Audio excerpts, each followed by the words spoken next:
l'étape de la préparation de la venue du Sauveur Jésus. C'est l'annonciation de la naissance de Jean. Jean qu'on appelle le précurseur et le baptiste. Le précurseur, le sens du mot, c'est tout simplement celui qui vient avant quelqu'un, pour en annoncer la venue. Un homme qui vient ou qui précède un autre et qui l'annonce. Et le baptiste, parce qu'il a baptisé, il a l'honneur de baptiser le Christ. À travers ce texte évangélique, choisi par l'Église et inspiré par l'Esprit Saint, l'Église n'a pas choisi n'importe quoi. Et ce n'est pas elle qui a choisi personnellement, mais c'est par l'inspiration de l'Esprit Saint, les pères de l'Église ont institué ces lectures-là pour guider l'âme des fidèles à suivre des événements, surtout l'événement du salut. Donc, à travers ce texte évangélique de ce dimanche, nous découvrons la famille de Saint Jean, ses parents, Zacharie et sa femme Élisabeth. Un couple, comme vous avez entendu à travers le texte, un couple qui était juste devant Dieu. Et malgré leur justice, leur piété, eh bien, ils étaient éprouvés. Ils ont beaucoup souffert d'une épreuve très difficile dans leur temps. Et comme vous avez entendu, c'était une honte, c'était une épreuve qui faisait la honte à Élisabeth et à Zacharie. C'est qu'ils n'avaient pas d'enfants et ils étaient déjà très âgés. Mais au temps opportun, le temps précisé par Dieu, planifié par Dieu, comme on dit selon l'économie de Dieu, eh bien, Élisabeth tomba enceinte. D'où on retire de la vie de ce couple-là plusieurs leçons spirituelles pour notre vie. Première leçon, c'est que on peut toujours subir des épreuves douloureuses malgré notre piété, malgré que nous sommes sur le bon chemin de Dieu. Malgré que nous sommes près de Dieu et on pratique bien, en observant tous les commandements, entre guillemets, du Christ, mais malgré ça, eh bien, on peut subir des épreuves, et parfois des épreuves très douloureuses. Tous deux étaient justes devant Dieu, observant d'une manière irréprochable tous les commandements et toutes les ordonnances du Seigneur. Mais Élisabeth était stérile. Ils étaient l'un et l'autre avancés en âge. Une épreuve qui n'a pas de solution. Comme parfois, devant nous, on trouve des choses qui n'ont pas de solution. Comme celle-là, c'est une impasse. Eh bien, tout simplement, stérile et âgé. Comment peut-il avoir des enfants? C'est impossible. Donc, première leçon, c'est que pas toutes les épreuves sont pour le châtiment de la personne, mais pour aussi forger la personne ou préparer la personne à quelque chose selon le plan de Dieu. Moi, j'imagine toujours que Dieu, devant lui, sur son bureau, il y a des dossiers portant le nom de chacun de nous. Il nous crée, il nous planifie une vie. Et ça dépend de vous. Est-ce que vous acceptez ce plan de Dieu dans votre vie ou pas? Avec le bien et le mal.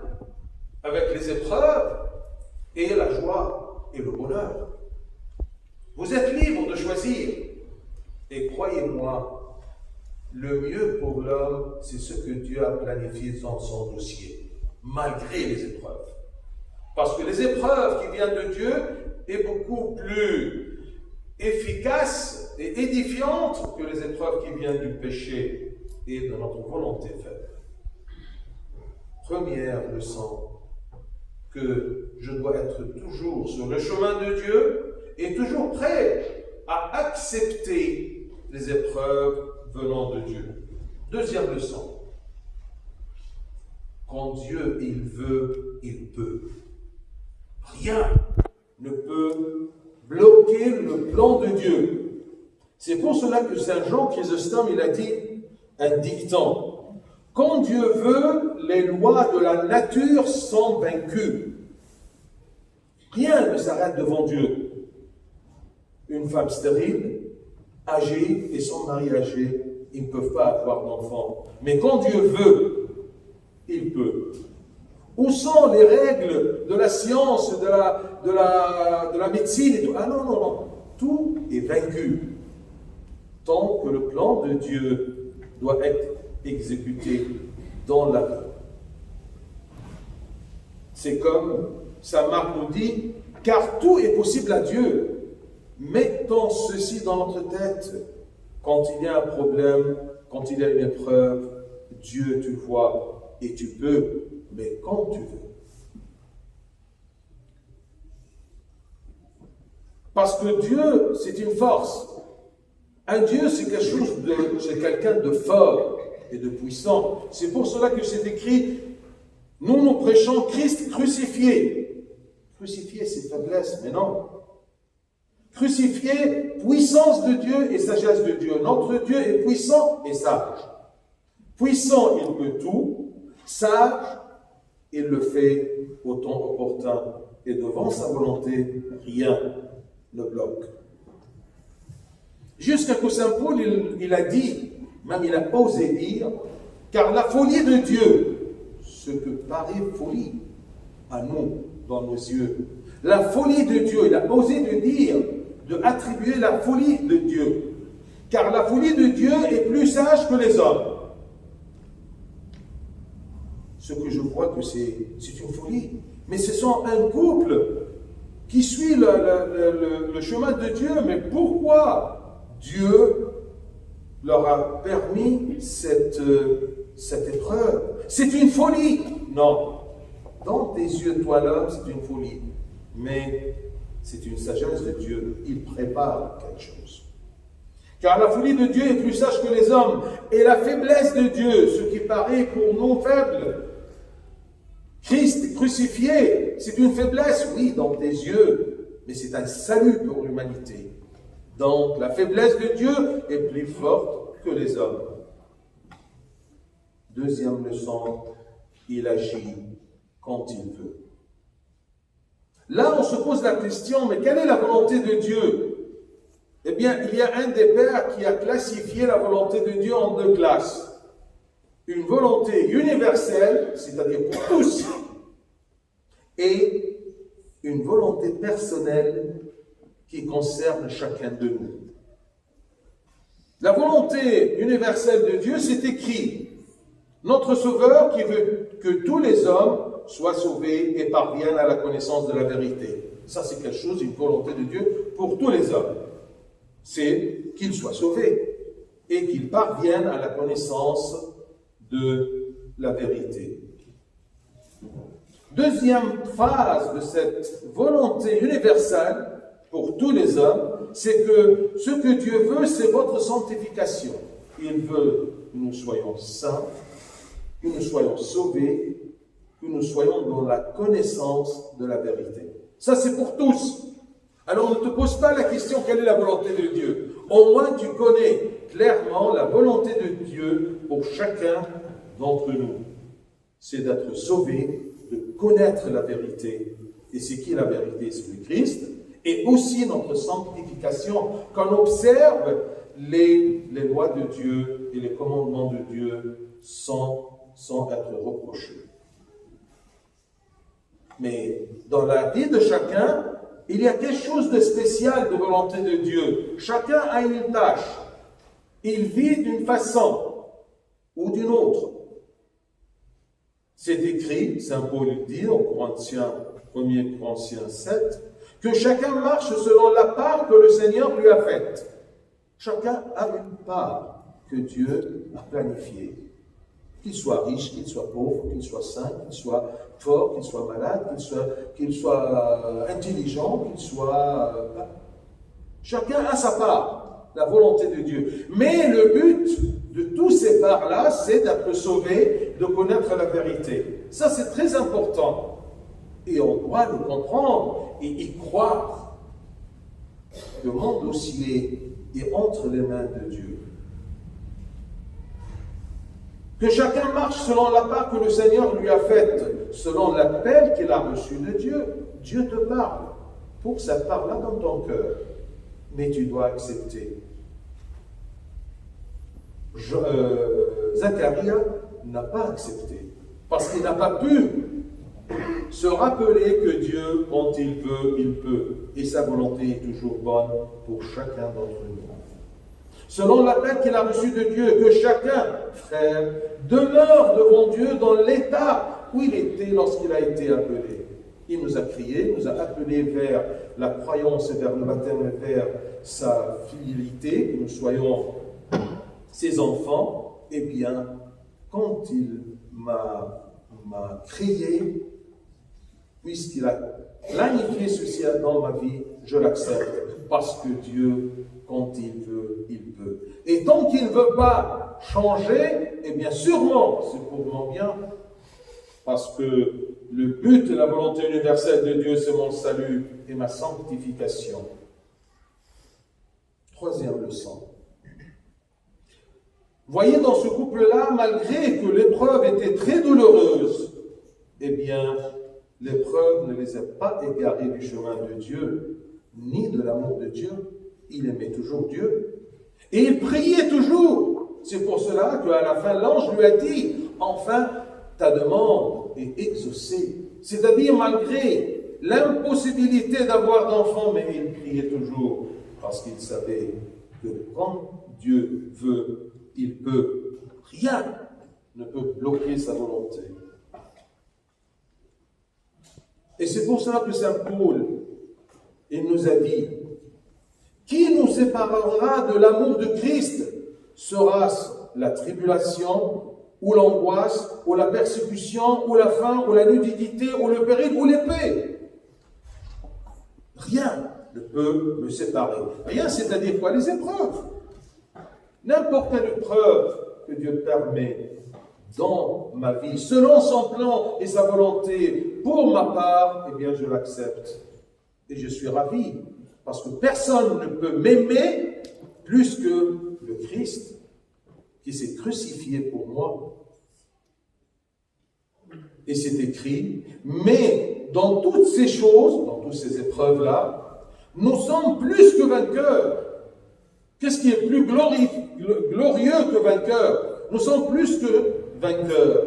Comment ça? Par celui qui nous a aimés. Dans les épreuves, n'oublions pas que Dieu, c'est notre Père céleste qui nous aime. Quatrième leçon. La persévérance est toujours récompensée. Regardez ce couple-là avec cette honte. Ils ont vécu longtemps avec cette honte et cette douleur devant les hommes. Ce n'est pas une douleur cachée, mais c'est quelque chose de très clair. C'est une épreuve, non pas personnelle au fond de moi, mais en plus, c'est présenté et manifesté devant tout le monde. C'est ce que faisait ma honte. Et malgré ça, ils ont persévéré dans le chemin de Dieu. Et l'amour de Dieu et la confiance en Dieu. Et à la fin, ils étaient récompensés d'une récompense énorme. Ils n'ont pas eu tout simplement un enfant, mais ils ont eu un enfant miraculeux, le plus grand que tous les enfants nés des femmes. Le plus grand des enfants. C'est écrit dans l'évangile selon saint Matthieu. Je vous le dis en vérité, c'est Dieu qui dit. Parmi ceux qui sont nés des femmes, il n'en a point paru de plus grand que Jean-Baptiste. Vous voyez la récompense. Est-ce qu'ils attendaient cette récompense ou pas? On ne sait rien. On doit avoir confiance en Dieu, confiance en son amour. Donc, les leçons, facilement, retenez bien pour se préparer à ce Christ qui va venir dans notre vie, dans notre cœur. On peut être juste et éprouvé. Dieu, quand il veut, il peut. Rien ne peut nous égarer du chemin de Dieu. Même l'épée, même la mort, n'importe quelle épreuve. La persévérance est toujours récompensée. Même le Christ nous a dit, n'ayez pas peur, n'importe quel effort que vous faites, un verre d'eau glacée, eh bien, il n'oublie pas son salaire. Donc, soyez sûrs de la fidélité de Dieu et de sa justice, nous serons récompensés. من خلال قراءات الكنيسة اللي الروح القدس اداها للكنيسة رتبت ان احنا نتابع احداث الميلاد وتجسد المسيح، رحلة الخلاص كلها. فالاربع حدود من كياك بنعيش التجسد والميلاد وبداية الاستعداد للخلاص. فالحد الأول بيعرض لنا أول خطوة في هذا الاستعداد لمجيء المخلص المسيح، هو الإشارة بميلاد يوحنا السابق لأنه سبق المسيح لكي يعلن ويعد قلوب الناس لاستقبال هذا المسيح. والسابق لأنه سبق الشعب بالمعمودية وسبق أيضا المسيح له المجد بأنه عمله. الكنيسة طبعا بتختار كل القراءات دي بوحي من الروح القدس لاستفادتنا احنا، مش مجرد انها بتذكرنا بس القصة، لكن لازم نستفاد من كل ما هو يقرأ علينا في القراءات. عشان كده أرجوكم لما يبقى الإنجيل بيتقري حتى لو الشماس ما تركزش في ضعف الشماس انه بينطق ولا ما بينطقش، لكن ابحث، انت لو عاوز تسمع هتسمع. تمام؟ أنا أحيانا عملتها مرة بس مش هعملها تاني. بعد القداس سألت كذا واحد، الإنجيل النهارده كان بيقول إيه؟ الاثنين اللي سألتهم ما عرفوش. فسكت، قلت كفاية كده. تخيلوا القراءات دي رسالة من ربنا على فم الكنيسة، بيقول لك خلي بالك النهارده في حاجة عاوز أقولها لك. طب وخلي بالكم من قراءة الإنجيل. فالنهارده بنتعرف على عيلة يوحنا السابق أليصابات وزكريا. كانوا برين أمام الله، ورغم برهما يقول لنا الكتاب كانت في تجربة مؤلمة، لم يكن لهما ولد إذ كانت أليصابات عاقرا وكان كلاهما متقدمين في أيامهما. ولكن في ملء الزمان حسب تدبير الله نلاقي أن طلبة زكريا قد سمعت، وامرأتك يا أليصابات سددت لك ابنا. من هذه الأحداث بقى الكتابية نتعلم دروس روحية نافعة لينا، بس تذكرها واحفظها.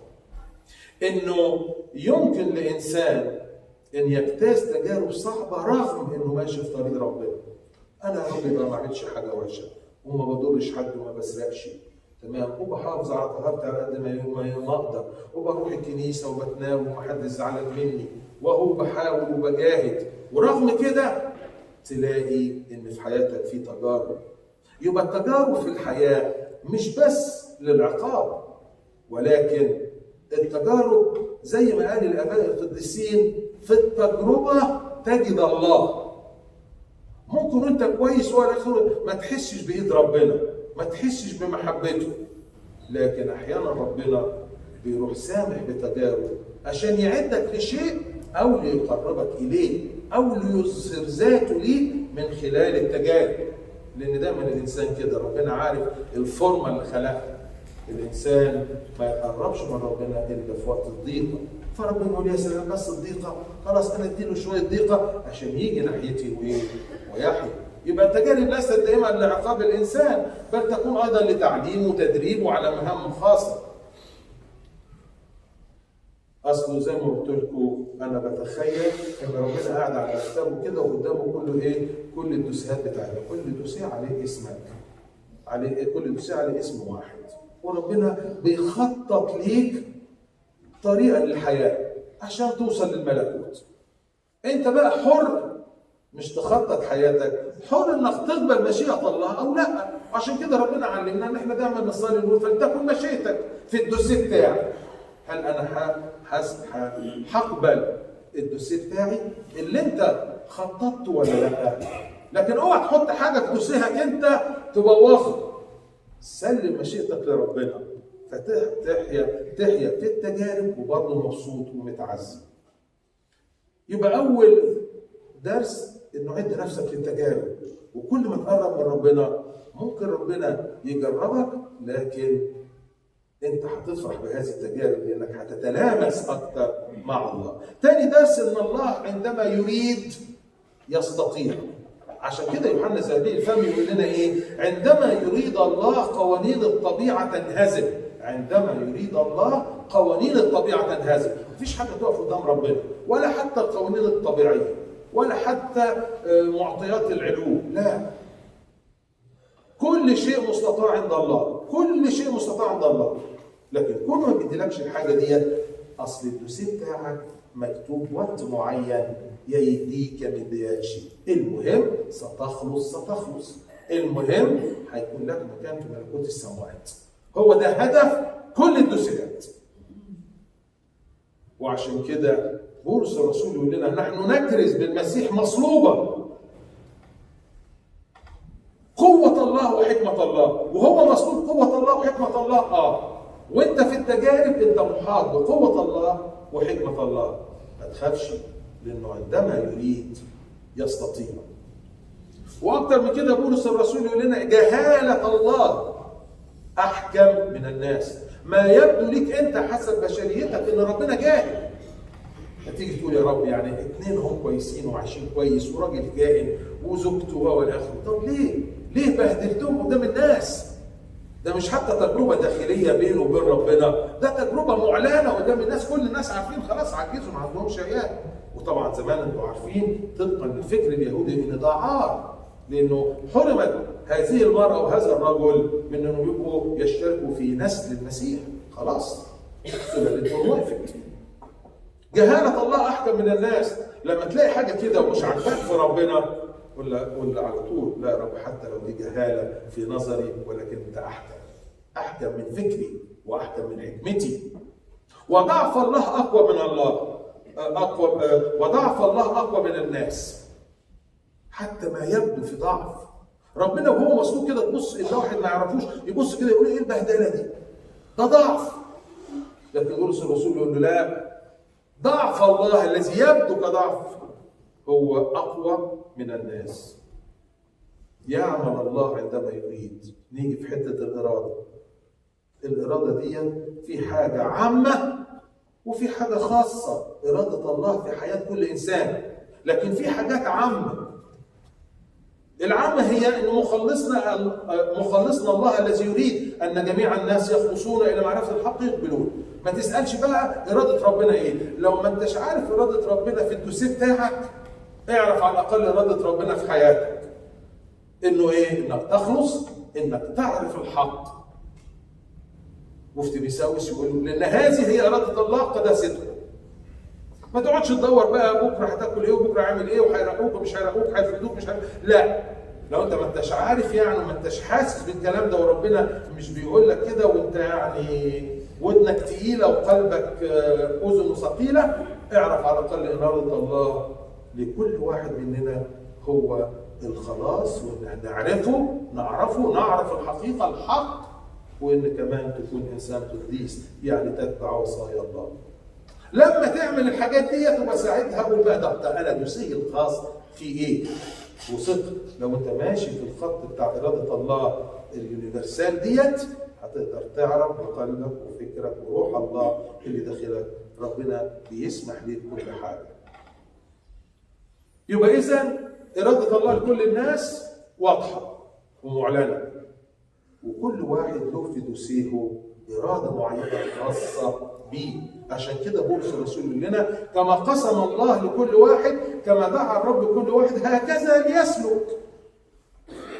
شوف انت ربنا عمل فيك ايه، خلقك ازاي، سمح انك تعيش ازاي، سمح بظروف معينه.